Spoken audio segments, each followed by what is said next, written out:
Baik, Assalamualaikum warahmatullahi wabarakatuh.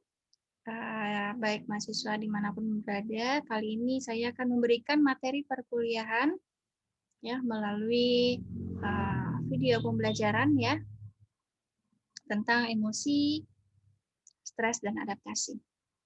Ya,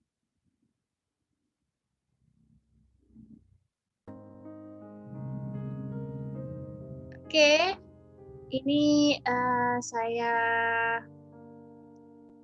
presentasikan adalah PPT dari Kemenkes ya. Ya, ini emosi. Ya, kita itu sudah biasa mengatakan kata emosinya, tapi apakah kita itu bisa menjelaskan apa yang dimaksud dengan emosi? Benar nggak nih? Ya. Tiap hari mahasiswa mungkin, wah dia itu emosian gitu ya. Wah ibu itu emosian, wah bapak itu emosian, wah teman kita lagi emosi dan lain-lain ya. Nah ini, apa pengertiannya? Emosi itu adalah manifestasi. Manifestasi itu tanda gejala ya, ataupun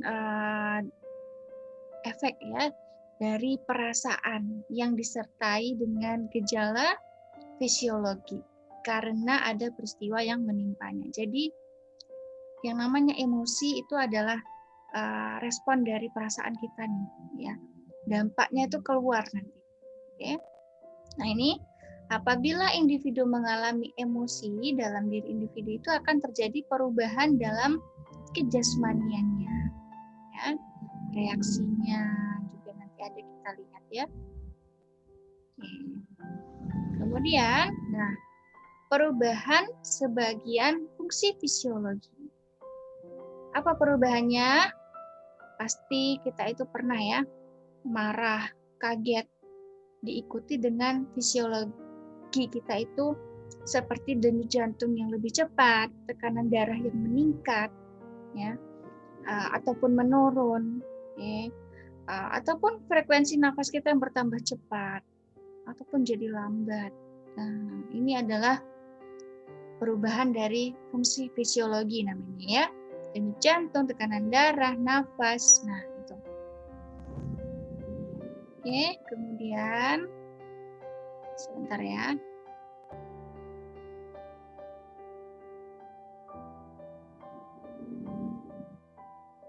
Oke. Next.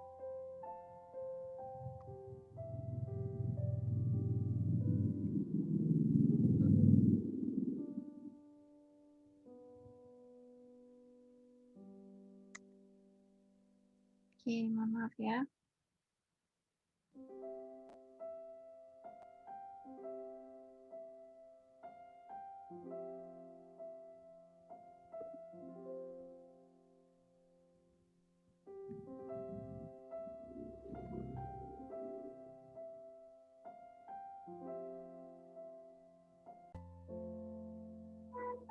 Ya, kita lanjutkan ya. Tadi ada perubahan sebagian fungsi fisiologi. Kemudian ada lagi perubahan fisik dalam bentuk ekspresi. Ketika emosi ini pasti ekspresi itu kelihatan, ya. Seperti perubahan mimik muka, perubahan dalam bentuk anggota badan, dan perubahan nada suara. Dari nada suara kita bisa menilai orang itu lagi emosinya lagi apa gitu ya, lagi sedih, lagi marah, mungkin lagi yang lain, kaget dan lain-lain. Nah, dari wajah nih ya, dari wajah yang kita bisa lihat di slide ini ya, seperti teriak ya, seperti mengungkapkan entah itu ekspresi kebahagiaan ya. Oke. Nah, perubahan fungsi psikis lain ini adalah seperti orang pada saat ketakutan. Tidak mampu menggunakan daya pikirnya atau pada saat marah, maka daya pikirnya itu terhenti dan tidak berfungsi. Ya, ketika kita ketakutan, ketika kita kaget, ataupun yang lainnya pasti ini ada pengaruhnya ke psikis kita. Tadi seperti yang sudah disebutkan, daya pikir kita itu mungkin berkurang ya, tidak konsentrasi, tidak fokus. Ya, makanya ada pepatah bilang ya, jangan membuat keputusan di saat marah, mungkin ya. Jangan berjanji di saat senang dan lain-lain, karena itu menjadi kadang tidak logis seperti itu. Ya. Nah, terus ada komponen emosi ya. Apa saja sih yang termasuk di dalam emosi ini ya? Komponen pertama adalah respon atau reaksi tubuh internal, terutama yang melibatkan sistem otomatik. Misalnya, bila marah suara itu menjadi tinggi dan gemetar, gitu ya. Itu komponen utama, respon.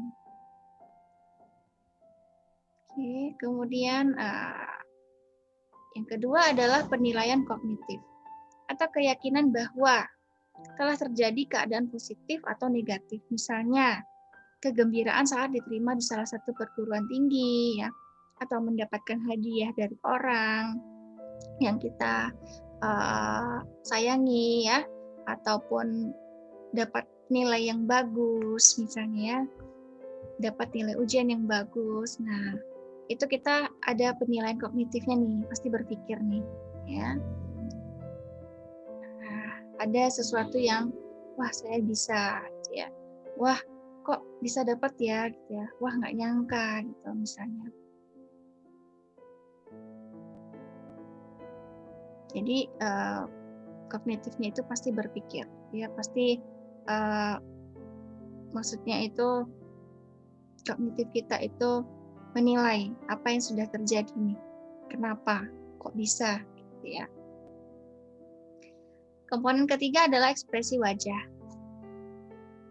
Ya, apabila merasa benci pada seseorang, mungkin akan mengerutkan dahi, gitu ya, atau kelopak mata menutup sedikit, mungkin ya, kalau kita kebingungan, gitu ya, atau senyumnya menjadi tidak simetris ya, senyum mencibir mungkin ya. Nah, itu ekspresi wajah adalah bagian dari emosi.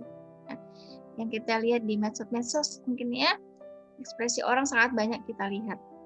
Ya. Sangat banyak bisa kita nilai dari lihat aja deh di berbagai sinetron ya. Artis-artis itu bisa memainkan berbagai macam ekspresi wajah ya. Oke, kemudian komponen keempat adalah reaksi emosi. Misalnya, ya, marah-marah ini menjadi agresi. Agresi itu menjadi ini ya, banting-banting barang misalnya ya, menjadi tidak stabil deh tindakannya itu. Ataupun gembira hingga meneteskan air mata. Nah, ini ya emosinya itu sudah ada reaksinya nih. Ya, sampai menitikkan air mata, sampai mungkin loncat-loncat mungkin, sampai teriak-teriak mungkin ya. Jadi ini sudah tindakannya sudah lumayan nih, sudah banyak nih ya. Nah, terus kemudian ada bentuk dan reaksi emosi. Okay. Afek adalah perasaan yang menguasai segenap hidup jiwa dan tidak bisa dikontrol serta dikuasai oleh pikiran. Biasanya afek itu disertai reaksi jasmania, yaitu tadi ya, peredaran darah, denyut jantung, dan pernapasan bisa cepat atau menjadi lemah. Dan emosi merupakan gejala kejiwaan yang berhubungan dengan gejala jasmani tadi. Contohnya, orang yang sedang marah biasanya akan mengambil, melempar, atau membanting benda di sekitarnya, ya, disertai dengan muka merah, tekanan darah meningkat, dan tubuhnya mungkin bisa gemetar, ya, bicaranya juga suaranya meningkat. Nah, itu ya. Oke, kemudian perkembangan reaksi emosi. Jadi, kita itu sudah belajar dari kecil nih, ya, dari kita lahir sudah diajarkan emosi. Ya. Pola perkembangan yang pertama berkembang dari keadaan sederhana menuju keadaan yang matang, itu yang saya jelaskan tadi. Dari kita kecil sudah belajar emosi. Sedangkan pola perkembangan yang kedua berkembang dari keadaan yang bersifat umum kepada keadaan yang bersifat khusus. Ini misalnya dari kejadian-kejadian yang banyak kita alami, kemudian tiba-tiba mungkin mirip sama kejadian yang kita alami secara individu. Nah, kita bisa ngambil pelajaran misalnya dari hal besar itu misalnya ya. Oh ya, mungkin seperti ini. Oh, mungkin kejadiannya sama seperti kejadian saya. Nah, seperti itu. Ya. Nah, ini adalah proses perkembangannya tadi. Pada masa bayi itu merasakan kesenangan terhadap benda maupun orang. walaupun dalam batas pengamatan yang kabur. Ya, mata bayi kan kita ketahui belum sempurna ya, termasuk suara-suara yang diamati masuk melalui penglihatan. Hanya penting nih, masa-masa bayi itu ada yang bilang jangan kelahi di depan anak misalnya ya. Kadang itu terekam ya sama dia, walaupun tadi belum sempurna tapi dia sudah mulai belajar. Ya. Nah, bulan ketiga nih, emosi kesenangan terhadap lingkungan berkembang menjadi emosi yang nyaman. Tapi kadang timbul suatu keadaan yang mencemaskan dirinya, sedangkan emosi menyenangkan tetap terjadi ya. Ini misalnya bayi itu kan ada yang digendong itu tidak mau ya sama sembarangan orang misalnya. Gampang menangis misalnya ya, ditinggal. Bulan ke-6 dari emosi cemas ini berkembang nih menjadi berdiferensiasi menjadi emosi takut, marah dan jijik nih. Pada bulan ke-6 ini sudah mulai nih, ada takutnya, ada marahnya, ada jijiknya gitu ya. Ini sudah mulai berkembang. Kemudian pada bulan ke-12 ataupun 1 tahun, emosi ini nyaman berkembang menjadi emosi bangga dan sayang. Pada bulan ke-18 dari emosi sayang ini berkembang menjadi emosi sayang pada orang dewasa, anak-anak mungkin, dan juga emosi cemas ini berkembang nih ya menjadi emosi iri hati. Misalnya mainannya diambil, tidak suka, ataupun ya itu ya contoh anak kecil ya, ataupun orang tuanya mungkin yang tidak boleh dekat sama orang lain dan berbagai macam nih. Iri hati sudah mulai ada ya. Nah, tinggal bagaimana nih orang tuanya mengajarkan menyikapi hal tersebut.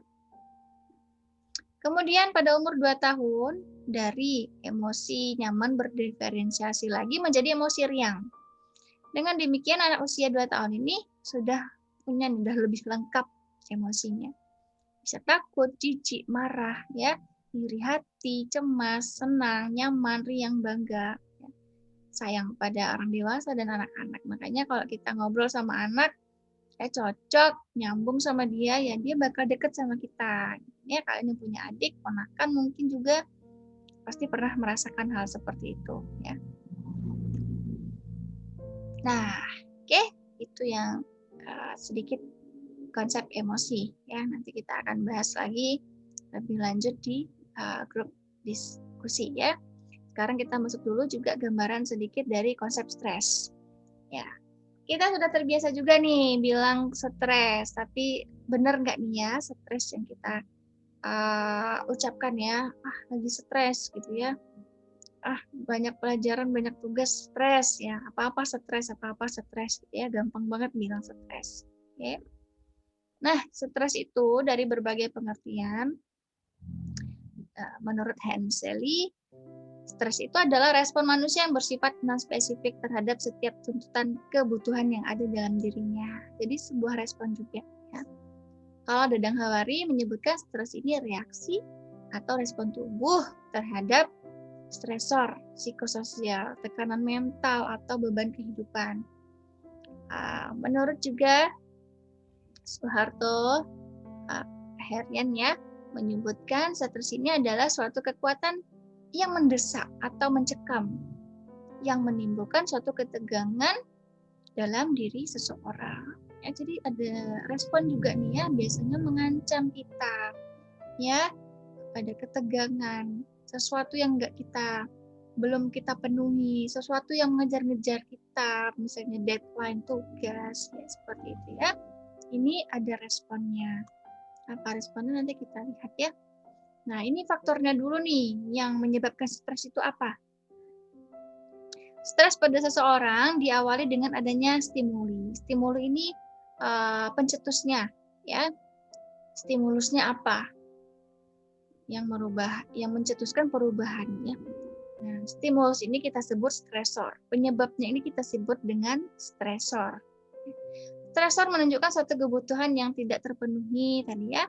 Dan kebutuhan tersebut bisa berupa kebutuhan fisiologis, bisa berupa psikologi sosial, lingkungan, ataupun perkembangan spiritual atau kebutuhan kultural budaya. Ya. Nah, Apa aja? Faktor intrinsik, faktor dari luar tubuh kita nih ya, dari luar diri. Bisa bersumber dari aspek fisiologi seperti ya kehamilan, ya. Ini dari dalam diri ya, mohon maaf. Dari dalam diri. Nah, kalau orang hamil mungkin pasti banyak deh, nggak masalah ya. Entah itu berbagai macam masalah deh. Kalau orang hamil gitu ya, saya juga belum merasakan nih. Mungkin yang kita melihat orang hamil itu kadang-kadang ada yang marah-marah, suka marah-marah gitu ya. Atau kita bandingkan dengan ada juga orang hamil itu yang tetap sabar ya, lebih kalem. Nah, ini juga banyak sekali pengaruhnya ya. Pengaruh entah itu dari kondisi fisiknya juga, pengaruh dari makanan juga, mungkin lingkungan. Ini berkaitan semua nih ya. Atau juga dari suaminya ya, orang tuanya, mertuanya dan lain-lain, pasti banyak yang mempengaruhi. Menopause juga ya. Kalau di menopause ini pengaruhnya ke hormon ya, hormon apalagi yang wanita nih. Nah, pengaruh juga nih biasanya ya, hormon estrogen itu mempengaruhi dari tingkat stres juga biasanya ya. Kemudian kesakitan dari aspek psikologik ya, nyeri mungkin ya, ataupun ada masalah, frustasi, konflik, tekanan, dan krisis dari tempat kerja mungkin, atau kondisi pandemi sekarang ya, terkait pekerjaan, terkait dengan ya berbagai macam ya. Tekanan ini bisa dari teman, bisa dari guru, dosen ya, berbagai macam nih yang mempengaruhi ke dalam diri kita ya. Makanya ini juga berbeda-beda, tiap orang nggak bisa. Ada yang sudah terbiasa dengan sifat seperti itu, sikap seperti itu, ya lama-lama dia menjadi tenang. Tidak masalah walaupun dibully seperti apa, ya nggak masalah. Atau nggak baperan, istilahnya ya nggak baperan. Ada juga yang orang yang dikritik sedikit menjadi baperan. Nah, ini tergantung di intrinsik tadi, ya faktor intrinsik dirinya ini gimana nih? Ya, tergantung. Kalau dia bagus ya stresnya ya tidak terlalu berat. Stresnya mungkin kepikiran sebentar tapi terus bisa menyelesaikan seperti itu ya. Nah, terus faktor yang dari luar diri kita nih ekstrinsik. Di antaranya keluarga dan komunitas. Ya, pastilah ya. Selain diri kita itu hidup di dalam keluarga. Lingkungan terdekat keluarga. Setelah itu komunitas kita di mana? Lingkungan kampus, ya, lingkungan teman kalian, lingkungan masyarakat kalian, ini juga mempengaruhi dari tingkat stres kita, ya. Nah, kemudian faktor-faktor yang mempengaruhi terjadinya stres, tambahkan lagi ya. Nah, ada juga nih faktor biologinya. Herediter, keturunan. Ya. Kalau keturunannya sudah terbiasa apa-apa stres, ya apa-apa menjadi baperan, apa-apa menjadi panik gitu ya, ini kemungkinan akan menurun juga. Karena itu kan juga di dalam keluarga tadi ya, diajarkan kita itu mengikuti budaya. Ya, dan tentunya herediter ini berkaitan dengan mungkin DNA tubuh ataupun sel-sel saraf mungkin ada yang mirip seperti itu ya. Jadi ini juga mempengaruhi konstitusi tubuh ya, kondisi fisik. Ini maksudnya kondisi tubuh, kondisi fisik, neuro, apalagi sistem saraf ya dan hormonal ini sangat mempengaruhi. Ya, sangat mempengaruhi. Apalagi kalau kita ketemu pasien yang sudah lama sakit ya. Nah, ini fisiknya ya, kondisi tubuhnya, bentuk tubuh ya. Ini juga akan mempengaruhi biasanya ya. Apalagi sistem saraf tadi. Ketika apalagi berhubungan dengan obat, ketika sarafnya sudah berubah, nah ini berkaitan dengan biologi semua nih, bisa mempengaruhi kondisi stres tersebut. Ya, makanya stres itu ada yang bilang ya, bukan ada yang bilang nih, dari hasil penelitian juga, hasil observasi, orang stres itu banyak makan coklat, banyak makan manis, banyak makan pedas, banyak makan yang berasa deh, yang perasaannya itu lebih kuat ya, yang asin-asin. Nah, itu. Sebenarnya itu ini tadi bisa mempengaruhi dari kebutuhan biologis tadi, ya. Nah, ketika otaknya sudah terpenuhi ya, dengan mungkin kita kurang glukosa, makanya suka makan yang manis tadi, makanya lebih tenang, makanya stresnya berkurang. Nah, kadang ada yang seperti itu. Jadi berkaitan ya dengan sistem saraf juga, hormonal pun juga ya. Hormonal, ini berkaitan juga nih. Kadang ada nih ya, mungkin yang kita yang perempuan, ada yang mungkin menstruasinya itu nyeri banget, ada yang enggak juga, ya. Itu berpengaruh juga nih sama hormonal, ya. Pengaruhnya ke sini, ke otak.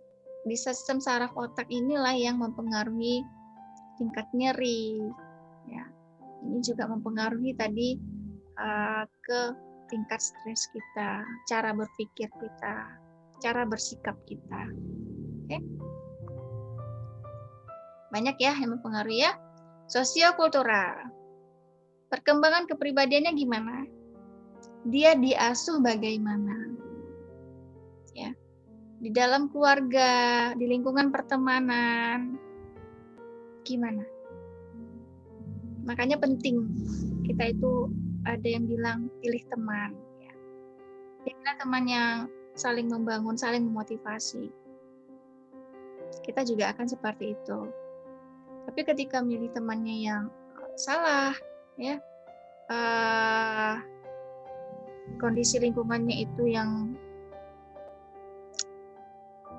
bisa kita bilang nggak sesuai dengan normal lah ya, ya akhirnya ya seperti itu juga. Tingkat stresnya mungkin jadi salah ya, jadi tingkat stresnya tinggi dan jadinya bisa melakukan hal-hal yang negatif seperti itu. Ya.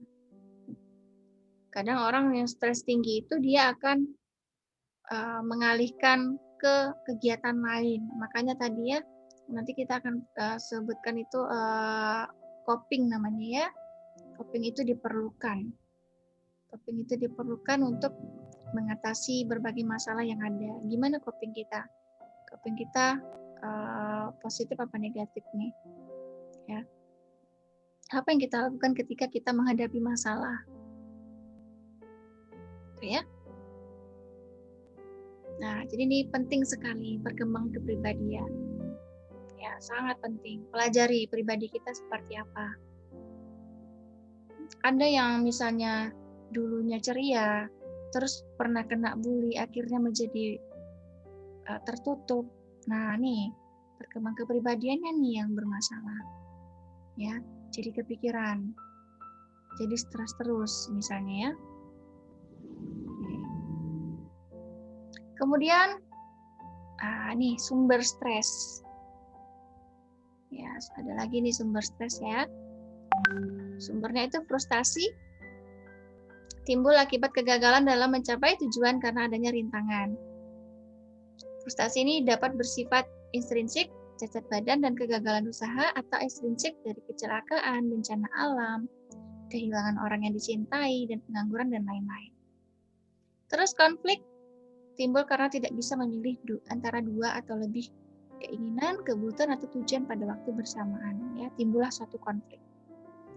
Terus tekanan berkaitan dengan tekanan hidup sehari-hari, baik bersumber dari dalam diri maupun dari luar.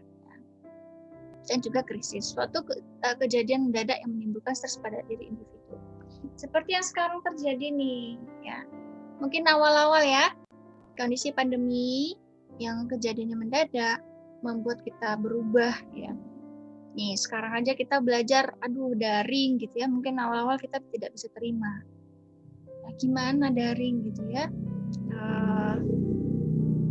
Bekerja juga banyak WFH di rumah, sementara harus semua berkas-berkas di kantornya. Banyak hal yang dipikirkan. Belum lagi orang-orang yang pekerjaannya itu seperti berdagang mungkin ya. Nah, itu banyak sekali hal-hal yang dipikirkan. Ini bisa menjadi sumber dari stres ya. Nah, terus ditinjau dari penyebabnya, stres itu digolongkan menjadi stres fisik. Nah, ini bisa disebabkan adanya suhu atau temperatur yang terlalu tinggi atau terlalu rendah ya.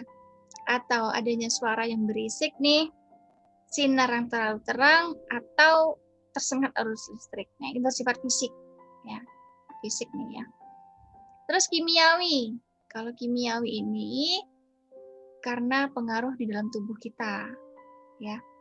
Asam basa, obat-obatan, jadi ya zat beracun atau hormon atau gas ya.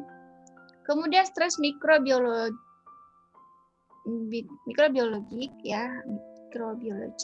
disebabkan oleh virus, bakteri atau parasit nih yang menimbulkan penyakit. Ada lagi namanya stres fisiologik ya, disebabkan oleh gangguan struktur, fungsi jaringan, organ atau sistemik sehingga menimbulkan fungsi tubuh menjadi tidak normal ya.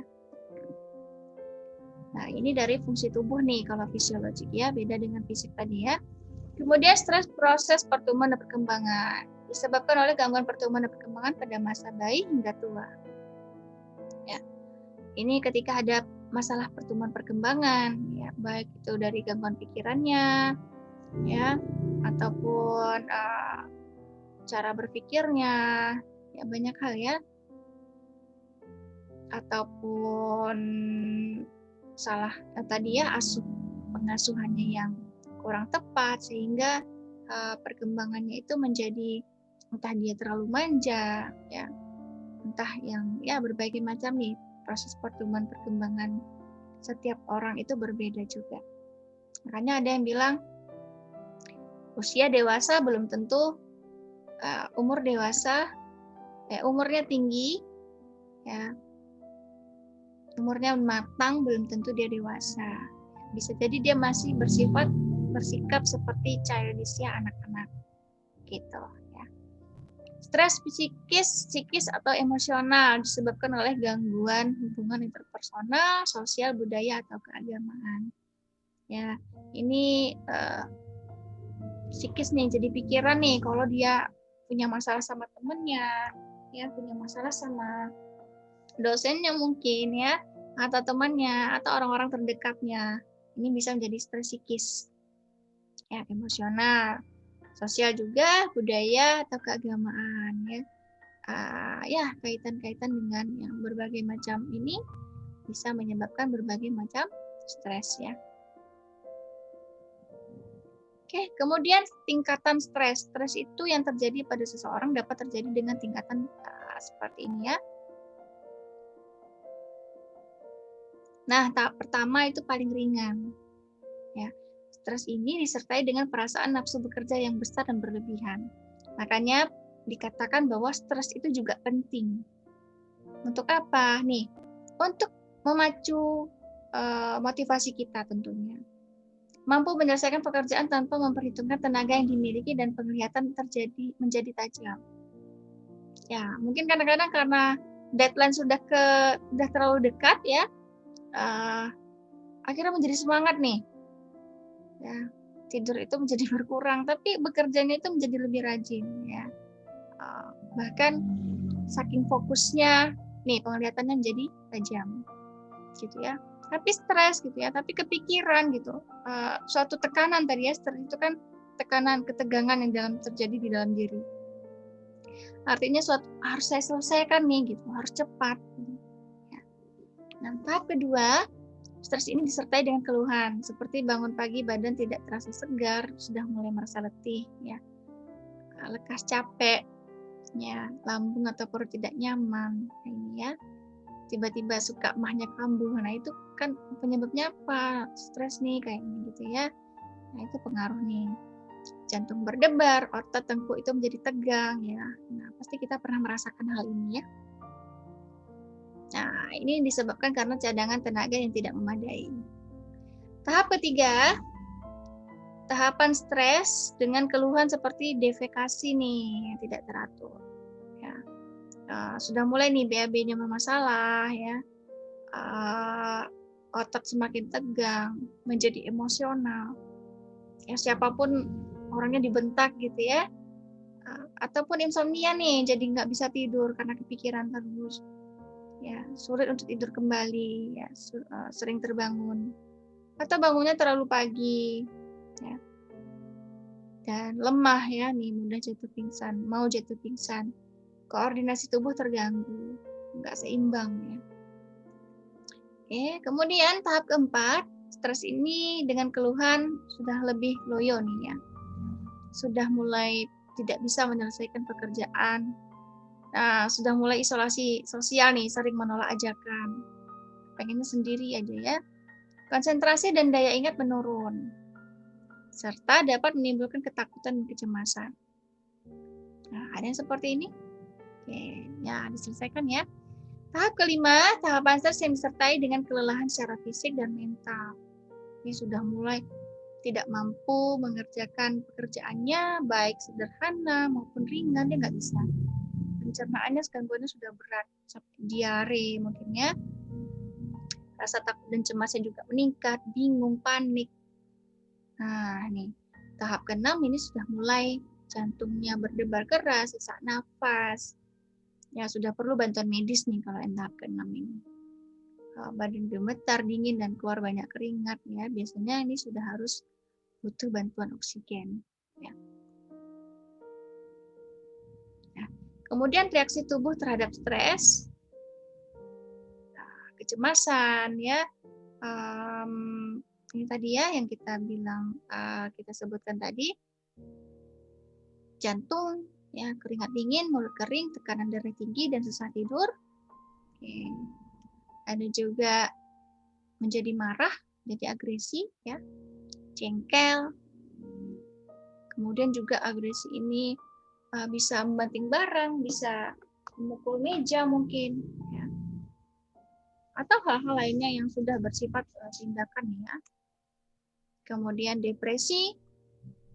Kemudian ini adalah keadaan yang ditandai dengan hilangnya gairah dan semangat, terkadang disertai rasa sedih. Jadi stres itu ujungnya bisa menjadi depresi juga ya. Oke, ini saya tambahkan dari modul ya. Nah, ini dari modul kita bisa lihat ya, di tahapnya tadi sudah ada. Nah, reaksi tubuh lainnya adalah nih. Oke, mohon maaf kecepatan. Perubahan pada warna rambut dari hitam menjadi kecoklatan, ubanan atau kerontokan. Nah, ternyata ini ada pengaruhnya nih dari stres. Nah, ya kita bisa lihat beberapa nih uban kita ya. Gangguan pada penglihatan. Kemudian gangguan pada penglihatannya, pendengaran. Oke, kita lanjutkan ya. Tadi juga wajah tampak tegang, serius, ya, tidak santai, sulit senyum ya, serta terdapat kerutan pada kulit dan wajah. Ini juga mempengaruhi nih ternyata. Makanya jangan bilang jangan stres nanti cepat tua gitu ya.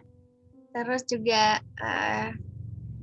konsentrasi, daya mengingat menjadi berkurang, daya berpikir menjadi menurun. Ya.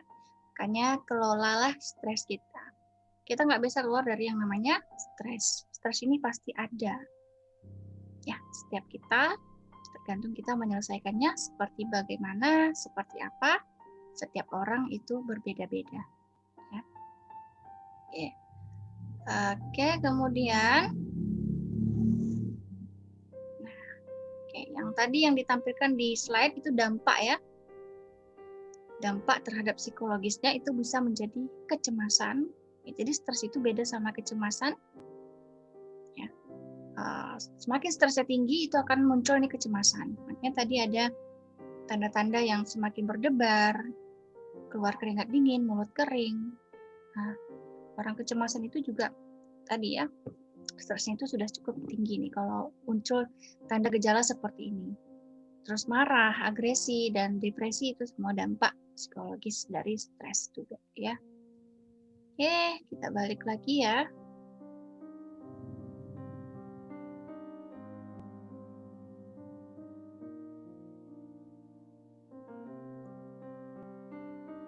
kita balik lagi. Nah, gimana cara mengendalikannya? Ya, ada beberapa, ini hanya beberapa yang ada di sini dan kita bisa searching. Cara lainnya sangat banyak sekali. Sikap, keyakinan dan pikiran kita harus positif, fleksibel, rasional, dan adaptif terhadap orang lain. Ini balik lagi ke spiritual kita sih. Ya. Gak boleh baperan, gak boleh julid, ya. Fleksibel. Fleksibel ini apapun yang kita alami, apapun yang kita rasakan, kita harus sesuaikan dengan apa yang ada. Ya, jangan kita ambil hikmahnya juga nih, positif ya. Nah, ini. Jadi jangan hanya mengedepankan ego kita harus sesuaikan dengan kondisi lingkungan kita juga. Pengennya gimana? Cara penyelesaiannya seperti apa? Ya, dan rasional tentunya. Ya, kadang kalau ke arah spiritualnya ya, ke arah religiusnya, setiap kita itu pasti punya yang namanya ego, pasti punya yang namanya garis kebenaran sendiri. Ketika orang lain melewati garis kebenaran kita itu, maka kita tidak akan terima. Itulah yang menyebabkan kadang kita itu marah sama orang, ya, kita itu kecewa sama orang. Nah, tapi kalau kita fleksibel, kita positif, ya kita adaptif, ya kita bisa menyesuaikan. Oh ya, orang itu mungkin nggak tahu kalau kita begini. Oh ya, kondisinya orang itu nggak tahu kalau saya itu pernah begini. Jadi dia kalau menyebutkan itu dia nggak jaga mulutnya mungkin ya, sehingga tidak menjaga perasaan kita dan lain-lain. Ya, fleksibel saja, intinya tidak sakit hati, tidak iri, tidak dengki. Balik lagi ke situ nih. Ya, kalau itu sudah bisa kita atur, stres ini bisa kita kendalikan dengan segera. Ya. Kendalikan faktor penyebab stres. Ya. Nah, tadi ya, meningkatkan kemampuan menyadari, menerima, menghadapi, dan bertindak. Perhatikan diri Anda, proses interpersonal dan interaktif serta lingkungan. Ya, perhatikan diri kita, perhatikan lingkungan kita, perbaiki hubungan dengan lingkungan kita juga, ya, semampu kita. Ya. Kembangkan sikap efisien. Ya, pastinya kalau kita sudah berpikir dengan baik, kita bisa berpikir gimana baiknya, seperti apa ya baiknya, gitu ya. Kemudian relaksasi, ya visualisasi, relaksasi, capek ngerjain tugas, relaksasi dulu, ya olahraga dulu, meditasi dulu, misalnya nonton dulu, ya apa yang kalian sukai, gitu ya. Ini artinya relaksasi. Banyak hal nih di relaksasi yang bisa kita lakukan.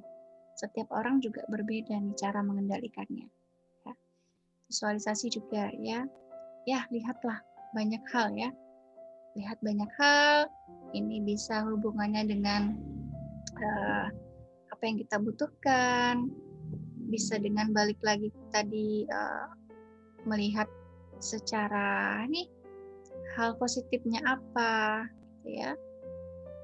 Oke, artinya kita nggak boleh hanya mendengarkan kata orang, terus langsung berpikir negatif ya.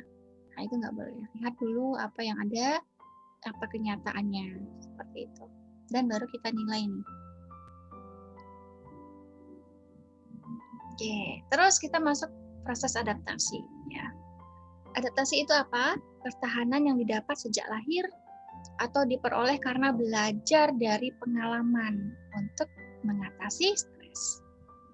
Ya, tentu kalau kita sudah pernah mengalami, oh ini masalahnya, oh ini muncul lagi, oh ini mirip nih seperti ini, kita akan melakukan nih adaptasi, penyesuaian, ya.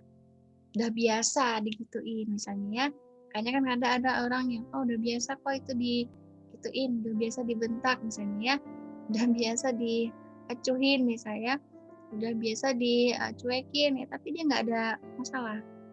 Tapi ada yang nggak biasa, dia belum beradaptasi ya, itu akan mengalami stres tadi.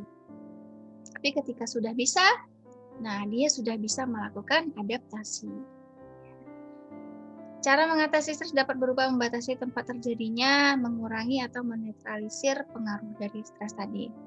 Adaptasi juga ini merupakan usaha individu nih, mengatasi atau menyesuaikan diri terhadap stres yang dialami, ya. Atau adaptasi juga cara penyesuaian yang berorientasi pada tugas. Nah, kita lihat ya. Ya, tujuannya apa? Keadaan sadar, realistik tentunya, objektif dan rasional. Ya, kita sebagai manusia harus rasional, harus objektif, harus realistik. Kalau tidak realistik, nah ini hati-hati nih ya. Nggak ada tapi kita bilang ada. Ya, kita bersikeras nih yang bilang ada, gitu ya. Bersikeras bahwa kita mengatakan bahwa kita itu ya pokoknya nggak realistik, tapi kita ngotot bilang realistik. Tentu itu sudah menjadi masalah ya. Seperti keadaan sekarang ya, kita beradaptasi, sudah berapa bulan kita belajar daring, pasti sudah beradaptasi, sudah banyak belajar, oh begini ya belajar daring.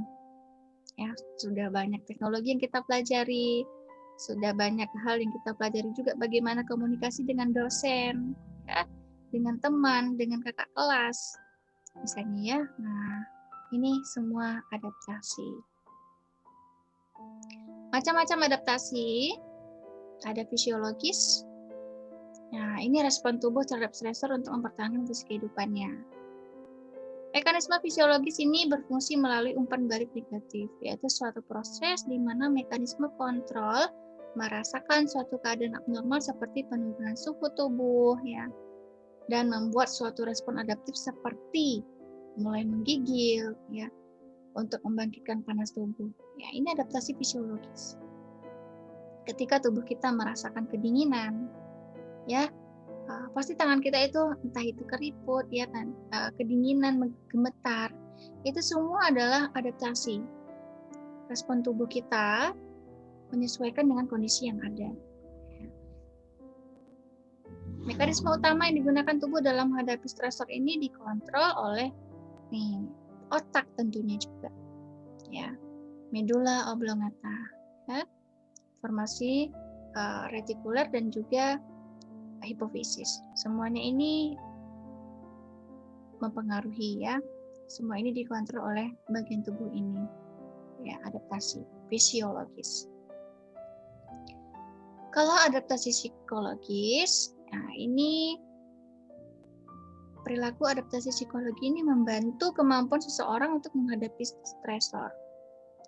Diarahkan pada penata laksanaan stres dan didapat melalui pembelajaran dan pengalaman, sejalan dengan pengidentifikasian perilaku yang dapat diterima dan berhasil. Ya. Ada dua, ya, konstruktif dan destruktif. Kalau dia konstruktif, ini membantu individu menerima tantangan untuk menyelesaikan konfliknya. Ya. Kalau dia destruktif, ini mempengaruhi orientasi realitas, kemampuan kita pemecahan masalah, kepribadian, dan juga situasi yang sangat berat, dan kemampuan untuk berfungsi. Jadi, oke, nanti kita lanjutkan yang di modul, ya.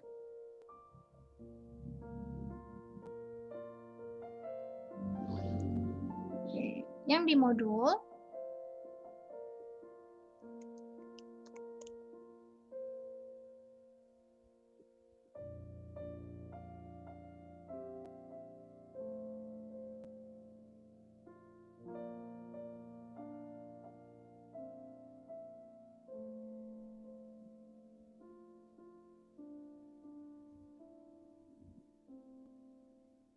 Oke, sebentar ya.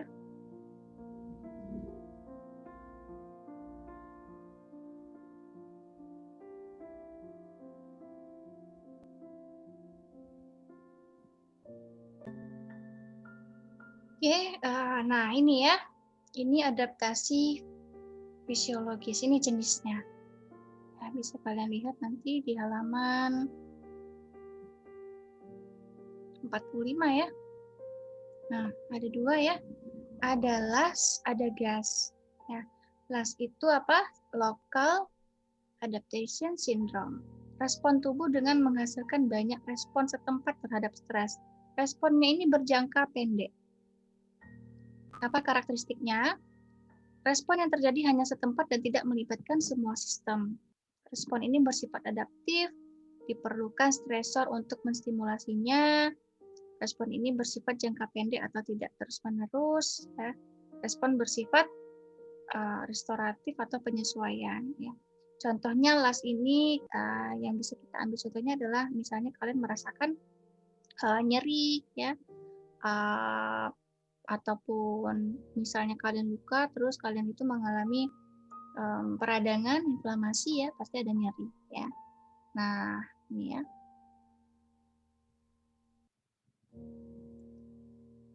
Itu adalah contoh dari adaptasi lokal di tubuh. Oke, nyeri, ya. Ketika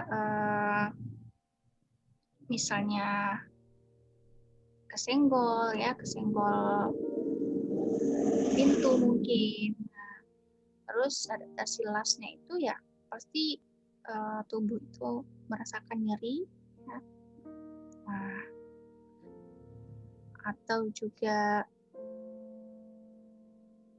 ketika kalian terjadi alergi, ya, terhadap satu obat, maka reaksinya itu, adaptasinya, fisiologisnya mungkin tadi ya, peradangan, ya, muncul berbagai bentuk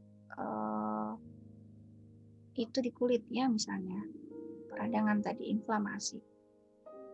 Kemudian yang kedua ini General Adaptation Syndrome. Ini respon fisiologis dari seluruh tubuh terhadap stres. Ya.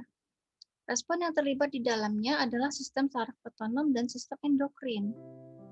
Nah, ini kalau ini sudah melibatkan hampir seluruh tubuh nih. Ya. Ya, ada fase alarm, fase melawan, dan fase kelelahan. Ya. Sistem tubuh ini bekerja nih kalau di yang gas, General Adaptation Syndrome, ya. Tahapannya ini alarm, ya, resisten ataupun melawan, dan juga kelelahan, tahap kehabisan tenaga, ya. Nah, kalau fase alarm, ya, fase alarm ini pertahanan tubuh nih, ya. Pengaktifan hormon yang berakibat meningkatkan volume darah, ya. Nah, respon ini bisa berlangsung hitungan menit atau jam. Bila stresornya menetap, maka individu akan masuk ke dalam fase resistensi namanya, ya. Nah, kalau kondisinya penyakitnya agak serius, ya, tadi hormon tadi ya. Kalau penyakitnya makin serius, nah ini yang terjadi. Tubuh itu berusaha menyeimbangkan kondisi fisiologis sebelumnya kepada keadaan normal, ya. Tubuh ini mencoba mengatasi faktor-faktor penyebab stres. Bila teratasi, gejala stres ini menurun atau normal. Bila gagal, maka individu tersebut akan jatuh pada tahapan yang fase kehabisan tenaga atau fase kelelahan, ya, exhaustion, ya. Nah, di fase terakhir ini stres ini belum tertanggulangi, ya, belum selesai pada fase sebelumnya. Maka cadangan energi pada fase ini akan makin habis, sehingga tubuh itu nggak mampu lagi menghadapi stres. Nah, ketidakmampuan tubuh untuk mempertahankan diri inilah terhadap stresor inilah yang akan berdampak, nah, bisa menjadi pada kematian individu tersebut. Ya. Ini contohnya penyakit misalnya, ya. Misalnya kita bisa ambil penyakit kanker serviks mungkin, ya, atau kanker yang lainnya. Tentu diawali dulu ini, ya, ada sakit dulu, terus diobatin, ya, misalnya, ya. Ketika belum selesai, lanjut nih misalnya, ya, belum teratasi, lanjut nih, ya, diobatin, ya. Kondisi tubuh makin down, makin turun, ya, akhirnya bisa menjadi makin parah misalnya. Atau kita bisa ambil apa ya, banyak hal sih, ya, misalnya juga kita bisa ambil orang yang dipukuli, ya, orang yang menjadi korban kekerasan, ya, dipukulin misalnya ya. Nah nih, fase alarm dulu nih tadi. Dari yang fase yang kecil nyeri, terus mungkin ada perdarahan nih ya. Terus pasti di hormon-hormon tubuh itu juga bekerja. Ya, kalau misalnya nyerinya belum teratasi, balik lagi nih ke sini. Ya, tubuh itu mulai mengatur lagi ya. Apakah tubuh ini memerlukan apa? Misalnya ya, dibantu dengan obat juga mungkin kalau sudah ditangani di rumah sakit. Ya, ketika sudah teratasi ya sampai sini saja tahapnya. Tapi ketika ternyata masalahnya sampai dalam misalnya ya, tubuhnya itu sangat mengalami cedera yang luar biasa sehingga nih sampai ke tahap ketiga misalnya ya, energi sudah sangat habis, mungkin bisa jadi sudah menggunakan oksigen dan lain-lain. Nah ini yang gas ya. Oke, kemudian nah ini bisa kita baca nanti ya. Bisa kalian baca, tadi sudah sebagian sudah kita bahas. Mana ya yang saya mau tambahkan adalah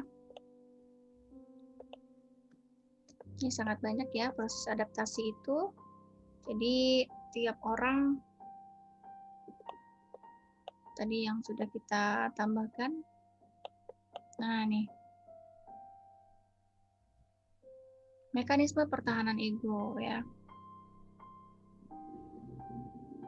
Menjadi dua ya, task oriented behavior dan juga ego dependent mechanism. Kalau yang pertama ini adalah berorientasi tugas, artinya kemampuan kognitif untuk mengurangi stres, memecahkan masalah dan menyelesaikan konflik. Nah, ini yang coping tadi ya. Jadi adaptasi psikologis itu juga disebut mekanisme coping. Jadi nanti kita kalau belajar keperawatan jiwa, kita akan sering menyebutkan coping. Coping kita gimana menghadapinya? Seperti yang sudah saya jelaskan tadi. Ya. Nih, ternyata adaptasi psikologis itu disebut juga mekanisme coping. Nah, ada dua tadi ya. Pertama, task oriented behavior. 3, tipe umum perilakunya adalah perilaku menyerang. Tindakan untuk menyingkirkan atau mengatasi stresor yang tadi. Kedua, perilakunya itu menarik diri, menarik secara fisik atau emosional. Menjauh dari stresornya, ya, melupakan masalah. Misalnya ya, perilaku kompromi mengubah metode yang biasa digunakan. Mengganti tujuan dan menghilangkan kepuasan terhadap kebutuhan untuk memenuhi kebutuhan yang lain untuk menghindari stres. Nah, ini mengganti metode. Mengubah cara yang biasa kita lakukan mungkin, nah terus diubah nih caranya biar mendapatkan cara yang baru nih misalnya ya, untuk mengatasi stresor kita tadi.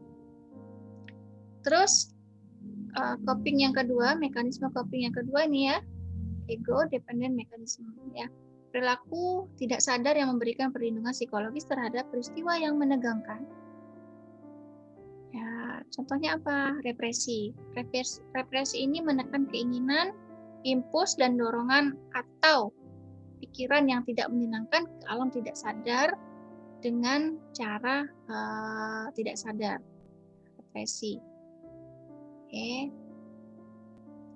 Kalau supresi menekan secara sadar pikiran, impuls, dan perasaan yang tidak menyenangkan ke alam tidak sadar. Ya. Jadi ini secara tidak sadar ya. Jarang kita sadari ya, menekan keinginan kita atau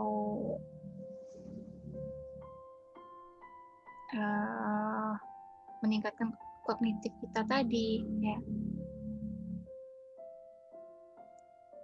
Ada yang juga namanya apa itu ya, kalau orang yang dihipnotis itu ya, Nah, itu menekan pikirannya itu ke alam tidak sadar. Banyak hal kognitif yang terjadi nih kalau di sini, represi, supresi, ya. Sugesti, ya. Gitu. Reaksi formasi yaitu tingkah laku berlawanan dengan perasaan yang mendasari tingkah laku tersebut. Kompensasi tingkah laku menggantikan kekurangan dengan kelebihan yang lain. Ya, ini kompensasi. Misalnya kita nggak bisa melakukan itu, terus kita ganti dengan yang lain. Ini tadi ego tadi ya. Rasionalisasi berusaha memperlihatkan tingkah laku yang tampak sebagai pemikiran yang logis, bukan karena keinginan yang tidak disadari. Substitusi mengganti objek yang bernilai tinggi dengan objek yang kurang bernilai tetapi dapat diterima masyarakat. Ya, bersama dengan kompensasi ya. Ini banyak sekali ya mekanisme coping sampai 15 nih ya. Jadi kadang kita itu nggak sadar kita itu melakukan yang mana nih ya. Nah, denial nih nomor 12, mengingkari pikiran, keinginan, fakta dan kesedihan. Mengingkari. Kadang kita itu misalnya ada masalah tapi kita nggak menerima gitu ya. Ataupun orang misalnya udah kehilangan sesuatu, dia itu menolak. Dia merasa bahwa benda itu ataupun orang itu masih ada. Dia menolak, bahkan stresnya itu sampai mengatakan dengan suara yang lantang ya, bahwa dia bersikeras bahwa hal itu masih dia yakini masih ada. Nah ini coping stresnya itu denial namanya. Ya, padahal kita tahu ya orang-orang yang tidak mengalami stres itu tahu bahwa bendanya tadi memang sudah tidak ada misalnya. Tapi ini tadi proses tubuh kita, proses pikiran kita bisa seperti itu. Ya, bisa denial.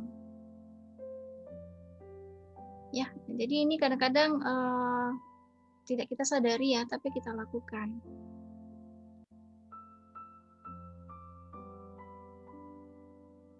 Nah, displacement nih contohnya juga ya, memindahkan perasaan emosional dari objek sebenarnya kepada objek pengganti. Ya, misalnya sebenarnya dia tidak marah kepada orang tersebut, tapi dia malah marah ke orang tersebut, ya. Atau kita menjadi menyalahkan orang, ya. Membanting pintu misalnya, padahal kita pengen mungkin memarahi orang tersebut, tapi kita justru melampiaskannya ke yang hal lain, gitu. Jadi ini displacement. Ya. Melempar barang, nah itu displacement. Sebenarnya kan dia marahnya sama orang itu, tapi dia justru melampiaskannya ke objek yang lain. Ya, ini displacement namanya.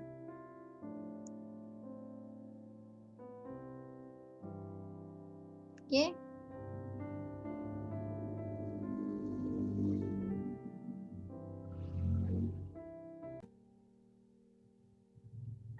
Oke, ini sangat banyak ya tadi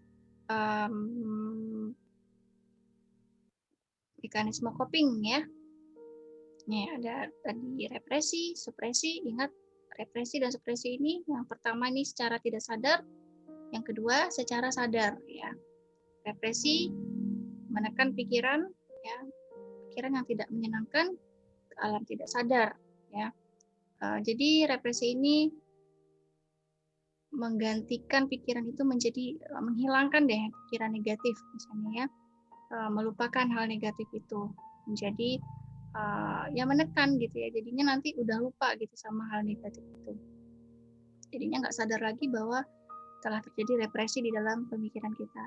Kalau supresi tadi menekan secara sadar ya, perasaan yang tidak menyenangkan itu ke alam tidak sadar. Jadi juga supresi ini secara sadar ya, sudah tahu dia itu stres ya, sudah tahu dia tegang, maka dia itu juga mengalihkan pikirannya dengan melakukan misalnya mendengarkan musik mungkin ya, atau berolahraga kecil, atau membaca buku dan lain-lain misalnya ya, atau berbicara dengan orang. Nah, dia secara sadar untuk mengalihkan tingkat stresnya itu. Ya, yang lain-lain nanti silakan dibaca lagi ya. jika ada yang tidak jelas kita bisa diskusikan ya. Oke, ya mungkin itu aja ya untuk materi hari ini.